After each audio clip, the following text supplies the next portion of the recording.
Hello hi అండి, రైతులందరికీ నమస్తే. మీరు చూస్తున్నది టీబీఎన్ అగ్రికల్చర్. నేను మీ భాస్కర్ నాయుడు.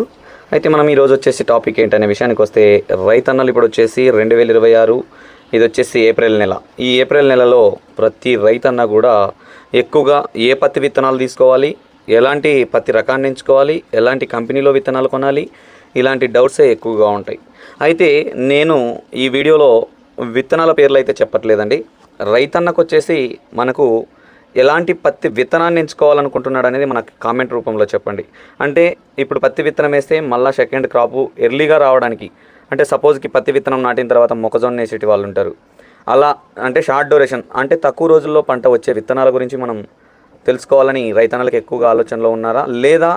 లేదు నేను ఏ పంట వేయట్లేదు, పత్తి పంటనే వేస్తున్నా, మంచి లాంగ్ డ్యూరేషన్లో ఎక్కువ రోజులైనా పర్లేదు, మంచి పత్తి విత్తనాన్ని చెప్పండి అంటే ఆ రకంగా అయినా చెప్తానండి. అయితే ఈ వీడియో మెయిన్గా ప్రతి రైతన్న పత్తి విత్తనాన్ని ఎంచుకునే ముందు ఈ కంపెనీ మంచిదా, ఆ కంపెనీ మంచిదా అని చాలా డౌట్లు ఉంటాయి. ఒక్కొక్క రైతన్నకు ఒక్కొక్క విధమైన డౌట్స్ ఉంటాయి. అయితే మీరు అలాంటి డౌట్సే పెట్టుకోవద్దండి. ఎందుకంటే 2024లో జరిగిన పరిస్థితి ఏంటి, వాతావరణం అనుకూలం లేక. అయితే 2025లో అలా జరగలేదు. పూర్తి విరుద్ధంగా వేసిన ప్రతి పత్తి విత్తనం కూడా మినిమంలో మినిమం 10 క్వింటాల నుంచి 15 క్వింటాలు, 15 క్వింటాల నుంచి 20 క్వింటాలు, 25 క్వింటాల దాకా కూడా ఒక్కొక్క వంగడం ఒక్కొక్క విధంగా రావడం అయితే జరిగింది. అంటే పలానా ఒక కంపెనీలో ఒక్కొక్క విత్తనం ఒక్కొక్క రకంగా వచ్చింది.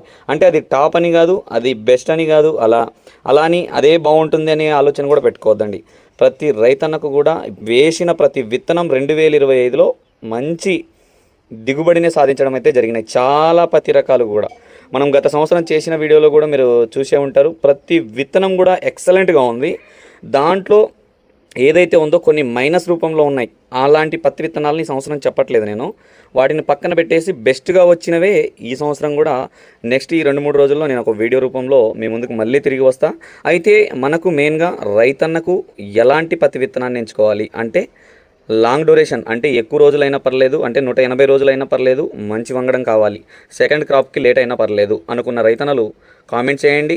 అలానే లేదు నేను ఈ పత్తి పంట తీసేసుకోవాలి, వెంటనే మళ్ళీ సెకండ్ క్రాప్ వేసుకునే ఆలోచనలో ఉన్నా, లేదు నేను మిరప వేసుకోవాలి, లేదా నేను మొక్కజొన్న వేసుకోవాలి, లేదా ఇతరత్ర పంటలు ఏ పంటలైనా నేను వేసుకునే ఆలోచనలో ఉన్నాను, నాకు తొందరగా పంట పండే విత్తనాలే చెప్పండి, మాకు అలాంటి విత్తనాలే కావాలి, ఎర్లీగా అంటే 120 నుంచి 150 డేస్ లోపు క్రాప్ వచ్చే విధంగా చెప్పండి అనే డౌట్ ఉంటే కూడా కామెంట్ రూపంలో తెలియజేయండి. అలానే ప్లీజ్ లైక్ చేయండి, అలానే సబ్స్క్రైబ్ చేసుకోండి. ఈ వీడియో మీకు నచ్చినట్టయితే ఇతర రైతన్నలకు షేర్ చేయండి. Okay, thank you.